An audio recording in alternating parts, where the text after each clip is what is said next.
Hey YouTube, Andrew Darling here. We might have to make this a regular thing. This is 2 days in a row I'm putting a video up. I told you guys yesterday when I unboxed the Nexus 5 that I wanted to cover why I'd been through so many phones in the last couple months. So that's what I'm going to cover. Ever since summertime, a little bit before summertime, I moved from Verizon back to T-Mobile when they first did the uncarrier thing. I went from a Galaxy Nexus that I had for something like 17 or 18 months. I went to a Nexus 4. Didn't like it because of the screen. Went to a Galaxy S4. I didn't really have any complaints about it. I'm not in love with TouchWiz, but I went from the S4. I mean, I had an iPhone 5 for my business line. I was using two phones for a while. Had a BlackBerry Z10. That lasted all of a day.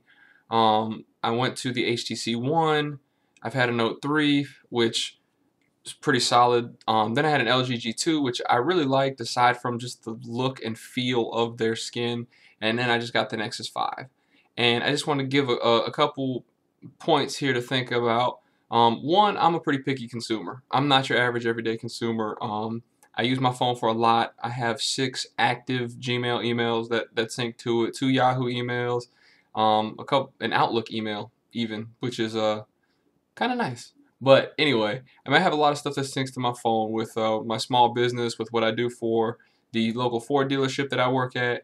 I have a lot of stuff that syncs to my phone. So I need a lot of stuff to obviously stay synced, but I need the option to do a lot of things.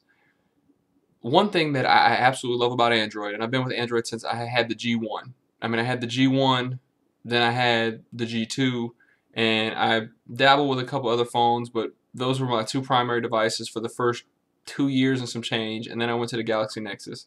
Um, like I said, the Nexus 4, I didn't like the screen. The Galaxy S4, TouchWiz started to bother me, even though I loved the camera on it.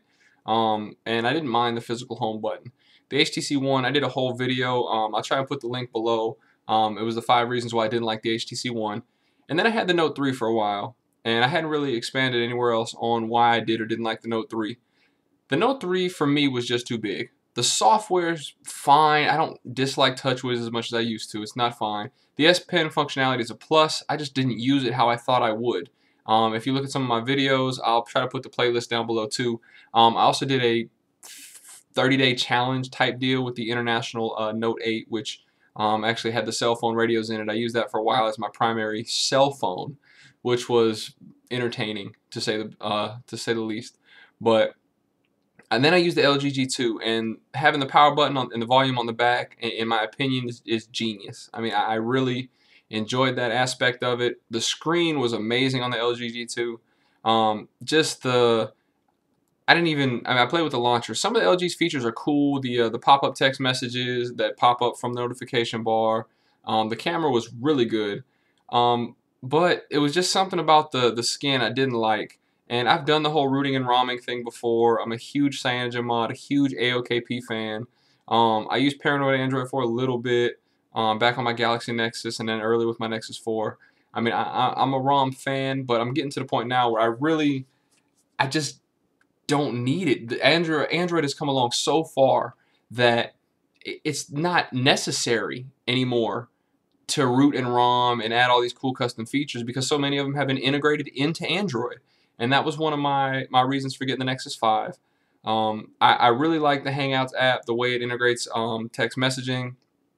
Could it be done a little bit cleaner? Yes, I've sent a little bit of feedback, just suggesting that instead of having, a specific block for the person in Hangouts and the person as a text message and just having the SMS there, what if you put them on the same line and maybe the first half of the line was for SMS, the second half was for Hangouts, and you could go to either conversation like that. I mean, there's ways to do it. Obviously, I'm not software savvy, if you will. I'm not a coder by any stretch, so I wouldn't be entirely sure how to do that, but I'm sure there are ways to do it. I will say this, in my one day using the Nexus 5, battery life is terrible. It's not good. Granted, I was on the phone for most of the day. All the stuff was syncing. The OK Google hot words were active, but I will say this from a software standpoint, I love pure Android. I do, especially with all these enhancements and features. It's great. I'm a very, very picky person when it comes to phones, as you can probably tell just by having this conversation and taking the time to watch this video, which I do really appreciate. If you guys would like and subscribe below, I mean, like I said, I really do appreciate it. I like being able to kind of express this because I am a normal consumer as far as the tech side of things. Do I understand how stuff runs? Yes, but am I a coder or a programmer or any stretch of the imagination? Absolutely not. I do like that I've used all the different skins, and that's something that truly makes Android great. That's the reason Android has taken off. That's the reason Android has more activations than everybody else basically put together. It's just because the versatility. If you want all of Samsung's gimmicky features, and some of them are pretty cool. I mean, are they things that you'll use all the time? No, but they're one of those things that you kind of look at and you're like, oh, so if I wave my hand over the front of the device, or if I look at it, it's going to stay there. It's not going to... Those are cool devices. Those are cool features. Those are great. The Note 3 having 3 gigs of RAM, awesome. They don't tell you is the S Pen takes up half a gig of RAM. I mean, the whole time it's there. I mean, they have so much of it blocked off. But, I mean, it's solid. I mean, there's so much versatility in Android. HTC's really slimmed down since. LG's, there's a lot of good features in there. It just looks too TouchWiz-esque or too cartoonish for me. That's my opinion. I haven't had an opportunity to mess with a Moto X yet. I don't think I'm going to. I have the Nexus 5. Aside from battery life, I'm pretty happy. I dealt with the Galaxy Nexus for 17 months. I don't think battery life is going to be a problem. I'll just bring a charger to work. It shouldn't be too big of a deal. But I want to give you guys a quick just rundown of why I've been through so many phones. I know I posted a video on the Note, the first, my initial impressions, and never followed up. I do a lot of things in the real world. Like I said, I work. I own a business. I have 2 kids. My wife's deployed right now. I mean, I do a lot. So thank you so much for watching. I'm on the Nexus 5. And look, it's on the charger right now. I mean, I really like the phone. I like the feel of the phone. I like pure Android.